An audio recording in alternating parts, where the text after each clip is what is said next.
Welcome to Redtastic. Story 1. Hey everyone, I hope you're all doing well. I really need some advice and honest opinions on this tough situation I find myself in. About 5 years back, I tied the knot with my ex-husband, Eric, and our love was strong. And we were truly happy together. Our marriage was a beautiful interracial union, and honestly, it didn't bother us at all. We believed in love above all else. Well, at least that was what I initially thought. But then my life flipped upside down when I was diagnosed with cervical cancer. It was a shocking and scary time for me. The doctors were also not confident about my survival due to how severe my condition was. Dealing with such a challenging illness was tough, so I had to focus on my health and fight this battle with everything I had. Cancer can be merciless, and I was worried about what the future held for us. At the hospital, Eric and his mom barely visited me, and I tried to understand, thinking they must have been busy with work or other obligations. But when I finally got back home and discovered the truth, my heart sank. Guys, can you imagine that during those difficult days, my ex-husband's family played a role that I never expected? Instead of supporting me through those tiring moments, they did something that shattered my trust. They secretly set Eric up with another woman, Diana, who is also black just like Eric. The thing is, they had always preferred her over me.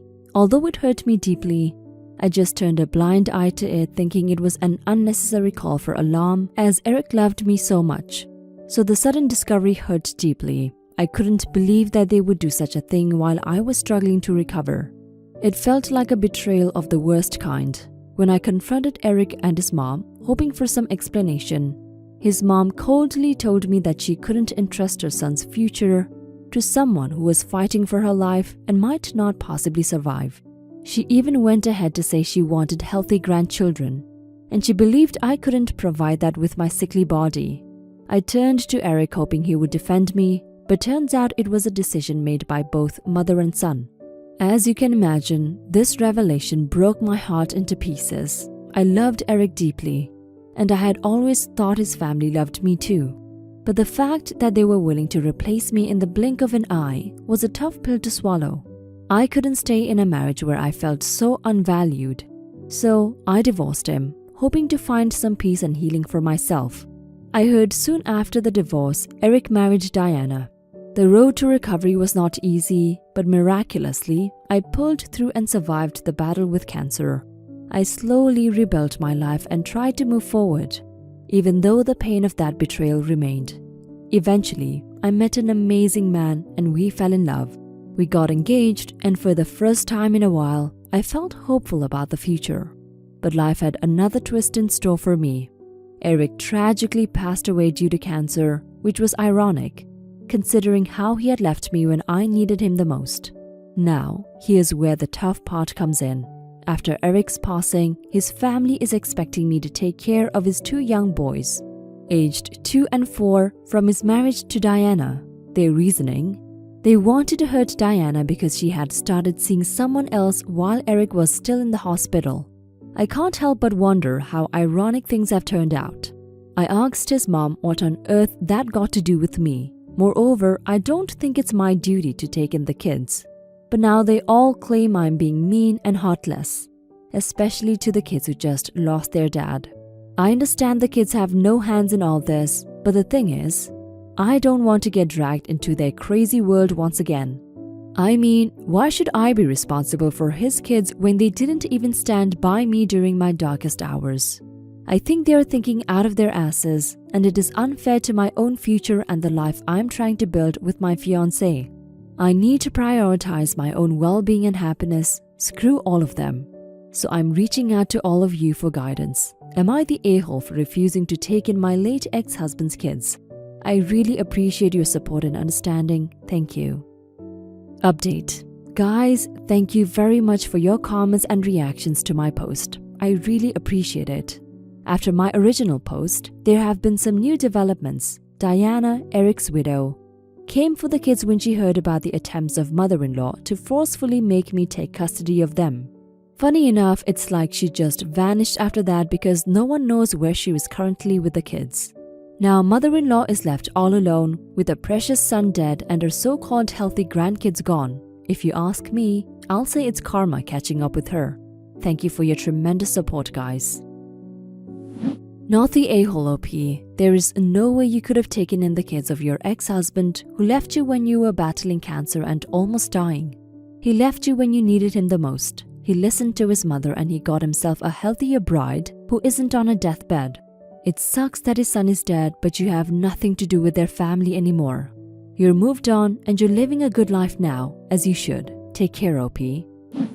Story 2. My wife and I, both early 30s, have 2 sons, an 8-year-old and 2-year-old. And we are also raising her niece, 5-year-old currently, because her parents are in rehab. I am a stay-at-home dad and my wife works. When we had our oldest, my wife was a stay-at-home mom for a little over a year. And then she decided to go back to work. She makes more money than I do, and I was really happy to spend time with our son. So I agreed to stay home, take care of our son and do the housekeeping. After we had the 2-year-old, the agreement stayed in place. My wife still wanted to work. My wife has severe anxiety and being at home with the kids all day would really impact her mental health. Her niece came to live with us 8 months ago and is looking like she will stay for much longer, maybe even permanently. She is a lovely girl but was raised by drug addicts, so her routine was basically non-existent. I made a solid routine in our house for her, as in chores, sleep schedule, etc. And she has adjusted really well. My wife works 8 to 5. The kids wake up at 7, then my wife takes the 8-year-old to school, and I'm at home with the other 2. The 8-year-old goes to bed at 8 p.m., the 5-year-old at 7:30 p.m., and the 2-year-old at 7 p.m. A few days ago, my wife told me her niece wants us to move her sleep hour to 8 p.m., same as our 8-year-old. I told her no, because our 8-year-old has more chores, because he's older and uses the 30 minutes extra. He has at night to watch his favorite cartoon without his little brother and cousin interrupting him constantly, which they do because, well, he is the big brother. My wife got really pissed at me and said that I'm treating her niece unfairly because she isn't mine. I said that's ridiculous. She told me we may someday adopt her and I need to treat her like my own. I told her I do treat her like my own and a regular sleep schedule is what I maintain for all my children. It's not like the 8-year-old can stay up later than agreed or the 2-year-old can skip naps just because he hates sleep. She called me a biased father and an a-hole for putting my kids before her niece. I told her if I'm such a horrible father, she's welcome to be a stay-at-home mom and deal with the kids while I go to work. She was really hurt. Am I the a-hole here? Not the a-hole OP. You are the parent at home with them all day and regulate their schedules. Unless there is some of the story left out, you treat your niece equally with the schedules that work. She needs more sleep too, but your wife needs to see what is done each day to show her why the schedule works. My kids went to bed by 7:30 until they were 7 years old. The older they get, the more there is to do and then the later bedtime. My 13 and 11-year-old have 9 p.m. bedtimes because of after-school sports, scouts, and church activities that run late. Now for some comments. Not the a-hole. There's a 3-year age difference. My brother's 2 years older than me and he always went to bed an hour later. I would be willing to bet your son went to bed at 7:30 when he was 5. If so, you most certainly are treating her like your own. Not the a-hole and agreed. And I presume you guys aren't just locking her away to go to sleep. At least when I was that age, one of my parents would stay in the room to read us a book or something for a little while. Half an hour isn't a major difference. And I definitely think that it's reasonable. Your elder son deserves to have a little time on his own. And eventually, she will be old enough to stay up later too. I wouldn't be surprised if this is a little kid's attempt to get what she wants by playing to other parental figure. Not the a-hole. Seems like an odd argument.